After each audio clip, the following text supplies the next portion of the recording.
So Hornby's new Large Prairie, is it any good? Let's find out.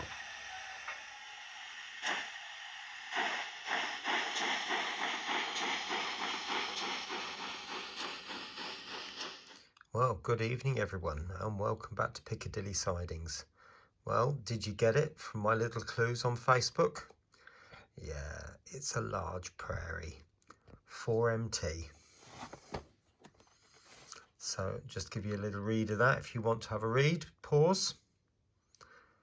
As you know, I'm not going to sit here and drool all over the box. I can't see the value of that.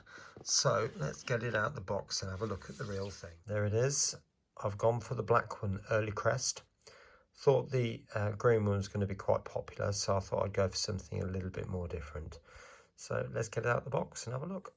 Right, so you get a pack of detailing here. You've got your brake rigging under there. You get a spare coupling. I did see Sam's video on this and his coupling kept falling off, so I hope that's not going to be the case here, but a bit of blue tack would hold it on. It's not the best answer, obviously, and it shouldn't have happened in the first place, but Sam, if you do watch this, then that's what I would do. But there it is. Wow, that is beautiful. This is my first larger steam loco, and I probably won't be getting anything larger than this, to be honest, for the Piccadilly Sidings layout. Spring buffers, both ends, lovely. I have to say, the detail on that is just beautiful. Absolutely beautiful. I mean, little horn there. And even down to that coal. I mean, Sam said that the coal looked quite realistic, and I would agree. It does look. Although I'm probably going to put some the actual crumbled coal in it, so that comes. It will come out. You can see it's a loose part. And I am a bit later on. I'm going to put Youchoos sound in this, and one of the options was to chop out part of the bunker underneath and fit the speaker in here. So I'll have a look at that. I might do it, I might not. I might just go for the speaker. I think it's in this area here somewhere. I'm not totally sure. But yeah, I'm very pleased with that so far. Blackened wheels as well. I mean, I know that's quite common, but they do look blacker than normal, than what I've seen elsewhere. I'll just bring that up close to you so you can see the logo. Very, very clear, crisp printing on that. And it's very easy to read British Railways. Yeah, and the 6145. Again, very nicely printed. Separately fitted dart, and obviously all the wire work is separately fitted. You've got a lovely handle just there. And it's just all this fine work here that's, you know, I believe that wasn't on the last version. Little hook there. I've got a feeling that's off at a funny angle. No, perhaps not. I thought that pipe was off at an odd angle, but it probably is okay. And that's the offending coupling that Sam experienced. That does. It might be all right. Right, I've got a lamp now. Yeah. Oh, that's beautiful in there. Hoping you can see all that. That is amazing. After a lot of searching around, I did manage to find a rolling road from 10 Commandments, as you can see, as many of the other manufacturers just don't have it in stock. Right, so you can see now I've got it on the track, or on the rolling road anyway. So let's turn up the controller, 10%. That's 20%, still nothing. Oh dear. Well, there was some movement and it's buzzing. Oh, there's movement. Oh, it seems to have stalled. There it's going. It's trying to go anyway.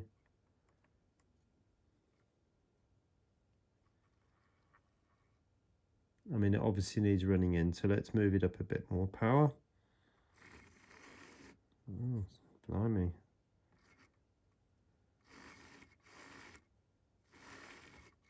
Yeah, I think it is going to need a bit of a run in. Well, it is a little bit hesitant, but I think with a bit of a running in, it will probably loosen those gears up a bit.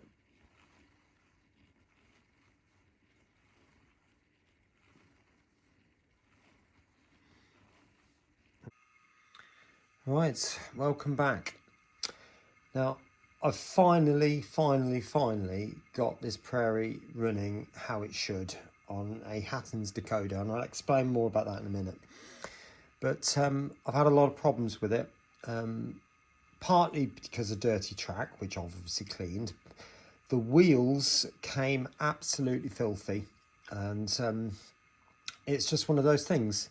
This is also new, as you can appreciate, and these rails here weren't the cleanest, so I've had to really scrub all this down, make sure the contact was good between each of these and the rail, and then the wheels here to the actual wheels of the locomotive, if that makes sense. But when I finally put it on the track, on Piccadilly sidings layout, it did stall quite a bit, and what I had to do, if I stop it, I'll show you. Now, if I turn the locomotive like that on its side, hopefully you will be able to see. Now, here, you've got one there and one there, and on every corresponding wheel, there is a pickup, okay? Now, what I found was those pickups were not contacting the wheels. You should be able to move the wheels side to side like that, and the pickups stay connected to the wheels. If they don't, you're obviously going to lose connectivity. Secondly, what I was finding was that because we've got, if you forgive me, I'm going to put it back onto the rolling road instead of trying to balance it in my hand. These wheels here, these three large wheels, they're fixed. So that basically means that it's going to go over the track just like that. They're going to be rigid. However, if you loosen these screws, and I'm talking like a quarter to even an eighth of a turn, that lowers this base plate and allows the wheels to move up and down, and there's a little bit of play in the wheels, which is good, because that means then that the locomotive will cope with any uneven parts of the track, and then all the wheels will be touching parts of the track, so it won't stop for that reason. It can't stop because the contacts are not in place. We've cleaned the wheels, so that can't be that. We've cleaned the track, so it can't be that. So in theory, it should work perfectly. And gratefully it did. But the fact that this is another locomotive, double O gauge locomotive, that I've had to go through an arduous process purely to get it working. I honestly thought on this particular occasion that this would be the first double O gauge locomotive I would have to send back. And I did phone Hatton's about something else, and I thought I'd tag on to the end of the conversation that this might be on its way back, but gratefully it's all working and got it how it should do.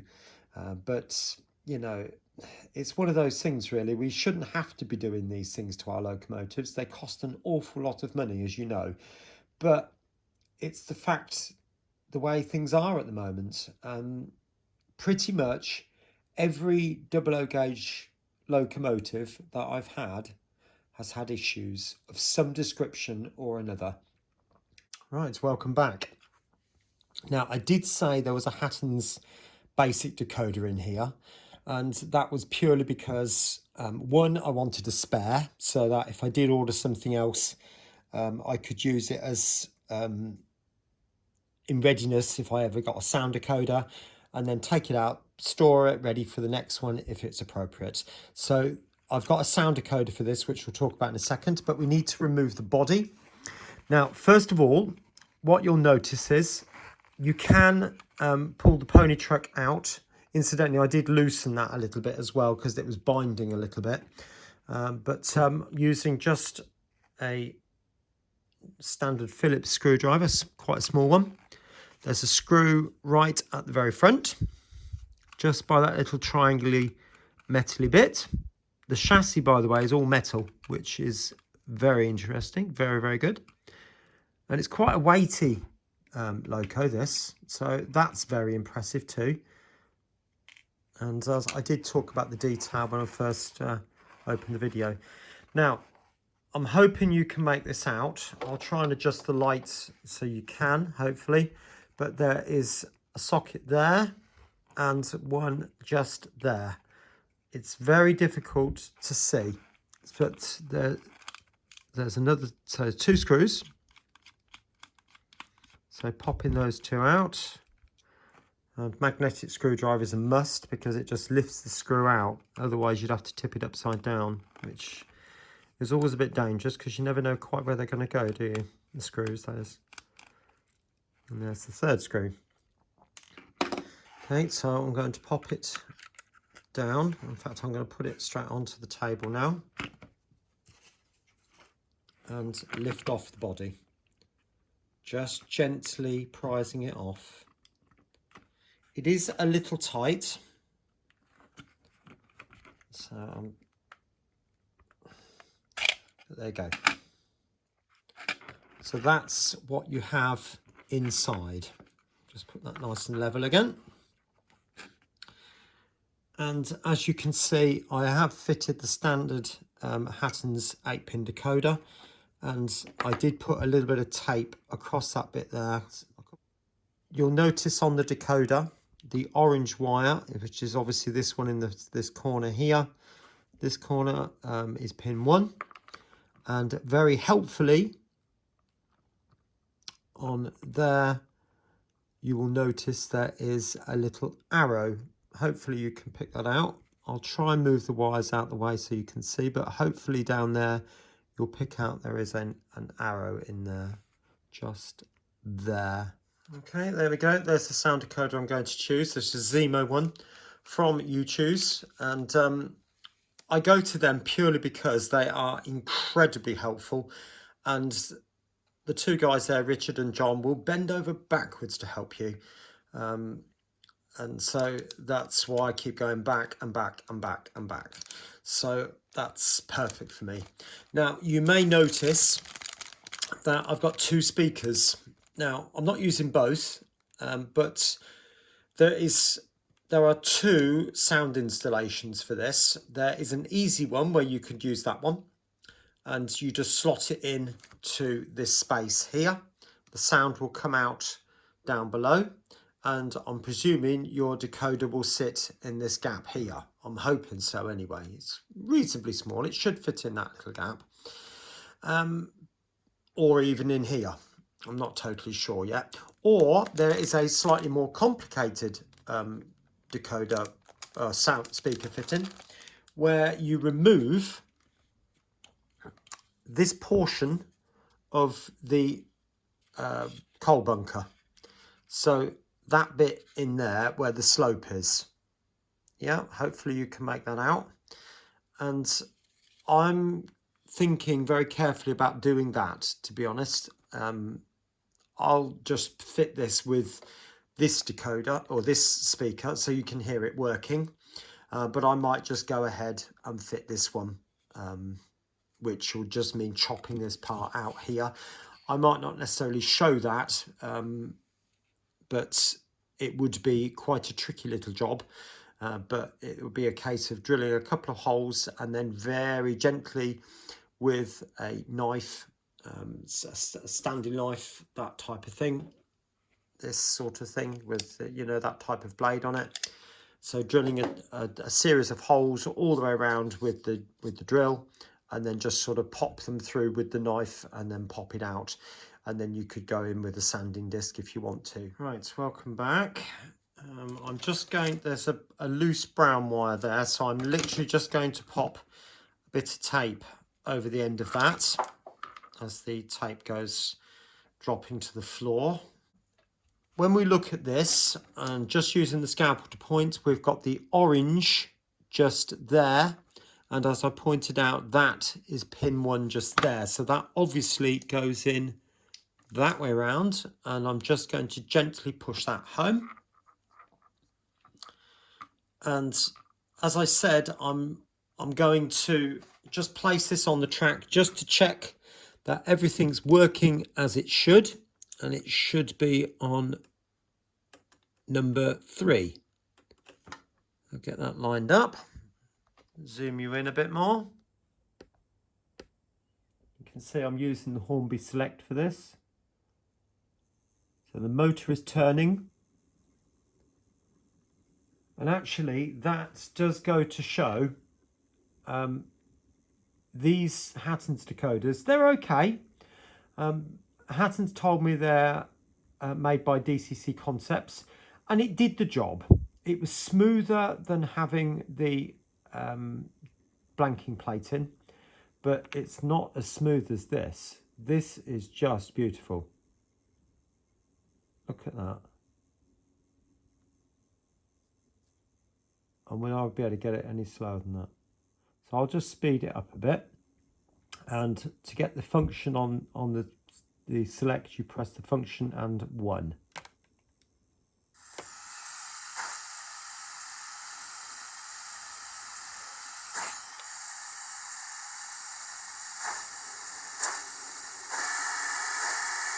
Oh, that's lovely. In actual fact, that speaker isn't bad at all. I mean, I'd be quite happy with that, but as I've got the baby boomer, it would seem make sense to have a go at putting it in, wouldn't it? So we now know the decoder works. I'll go through the sound functions in a bit, so you know, you'll just have to wait for that, I'm afraid. But I'm now going to make my way, as I explained, drilling out this part here, so a series of holes all the way around, and then chip out with the standing knife. Okay, so I'll speak to you in a minute. Right, I'm not anywhere close yet, but I found out that it's glued in. So I'm literally just prising around down the sides here to try and break the glue joints and just pop it out. So I'll keep at it and I'll show you when I've done. Right, what I've discovered is this piece here is separate. Now you have to very gently break the glue joint, and then once you've done that and you've cracked it all the way around the outside, that literally just pops out, leaving a huge space in there. So I'm just going to glue that back in, and granted it will be a little bit more fragile. And then we've got the coal load, which I'm now going to re-glue back inside, but slightly lower than what it was, and I can put some real coal over the top. Right, hopefully now you can see I've glued the coal a lot lower, but you might be able to make out there is a bit of a gap just there. So all I'm going to do with that is just pack a little bit of black tack over the top, and that will just help protect that hole so coal doesn't fall down that. So I'll do that in a minute. Incidentally, if you wanted to be able to do this yourself, I've got this from the Youchoos website. So you go to install guides, which is just there. Well, I'll do it with you and you can see. So you go to install guides, and the Prairie one is the 4th one down. So go to that, and you'll notice now that the new Hornby one has now been added. That's been added over the weekend. And there are 3 different installs. So you've got the one with the small speaker, which is the one I first got, where you literally just place it, put the decoder in the slot here, and then the speaker goes on the grill here. The one I'm doing is the middle one, where I'm chopped out this section at the back, removed the coal bunker bit, and so I'm fitting the speaker into there and the decoder underneath and so on. There is another one if you want to be a little bit more invasive, which involves a bit of grinding, which is not something I fancy, to be honest, but you can go ahead and do that one as well. It's all on the Youchoos website, so that's where I'm getting it from, just in case any of you wondered. Now you'll notice I've got the body underside here, and all the wires from the decoder and the speaker wires have to go in through that little slot which is indicated by the blue arrow. But I was having a few issues getting it to close up on the body. So what I decided to do was chop away the yellow sections both sides, and that gave a slot which was much bigger and enabled me to get the wires in. Right, there we go. I removed it and I did it with some of those and then tidied it all up with a knife. So let's have another go. Hopefully the wires will sit correctly now. Let's have a little look before I close it up. So the wires go in the channel. I end up putting some black tack in there. That's the decoder in there, and the speaker is below. So with that little slot cut out that I've just done, hopefully that should all fit back up inside, which seems to. Right, so now for the screws. Right, let's get it on the layout and take it from there.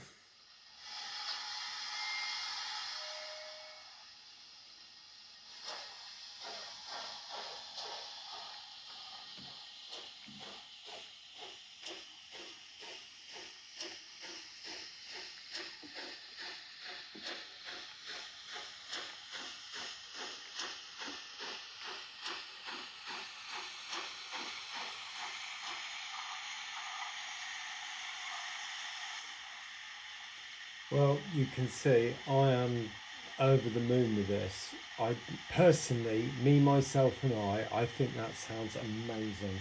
I'll let you listen to some of the sounds. We've got the short whistle, long whistle,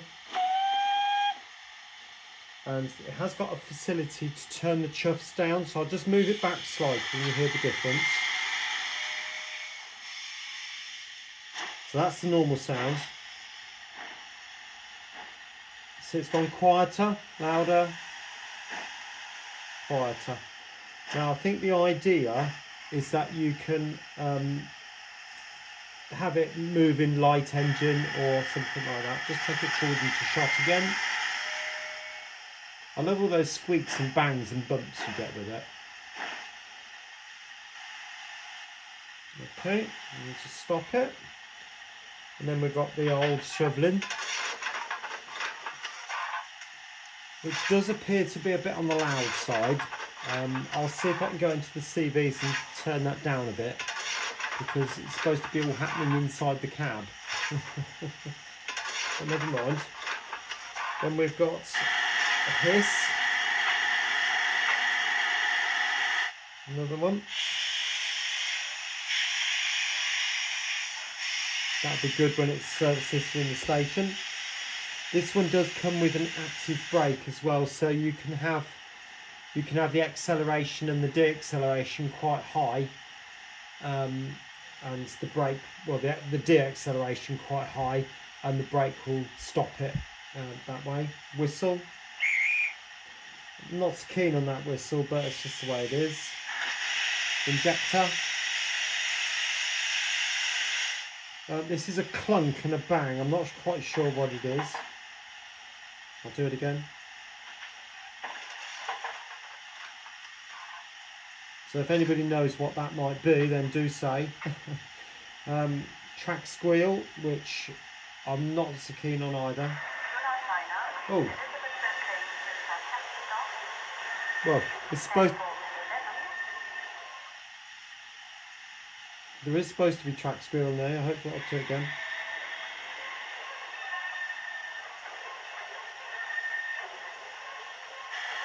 It's all a bit repetitive, So chance of I might not use that one. Right, doors. That'll come in brilliantly with those Stanley coaches. And then what we call blow off. So I don't know whether that's something to do with the valves, whether it's the steam coming out the valves, I don't know. Another whistle. And then we've got clanking buffers. Quite a nice one. Another blower.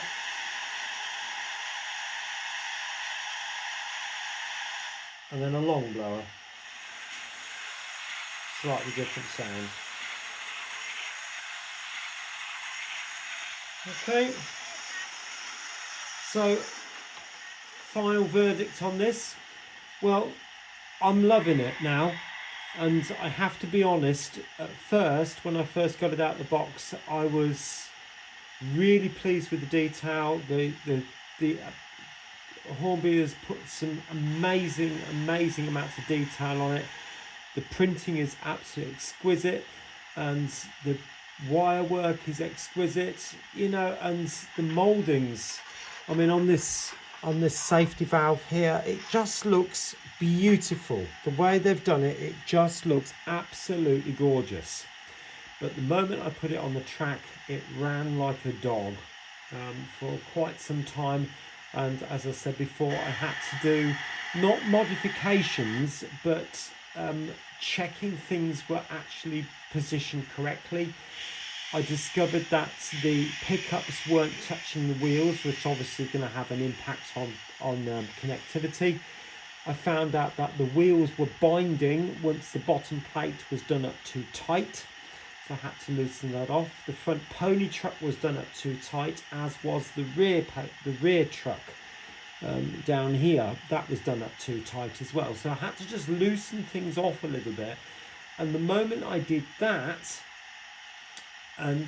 things just started to come together. And at that moment I fitted the Hackens decoder, and it started to run a lot sweeter again.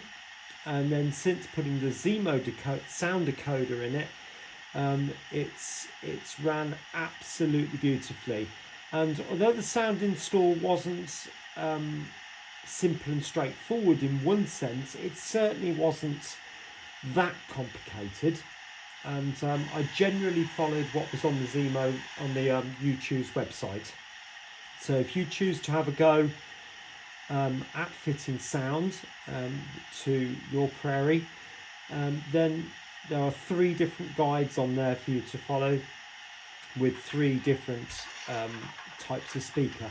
But I think I've gone for the middle option, which is a huge speaker in there, baby boomer they call it, and it really does. I'm loving that sound, particularly with the chuff as it pulls away, you know. So I think I'm going to leave you with that. The top video that I'm going to leave you with is going to be on the Class 33, and the bottom video is going to be the one on Stevenson's rocket, I think. So I'll see you again next week, where we'll do a little bit more detailing to this and weather it up. And so take care, have a good week, and I'll see you again really soon. Bye for now.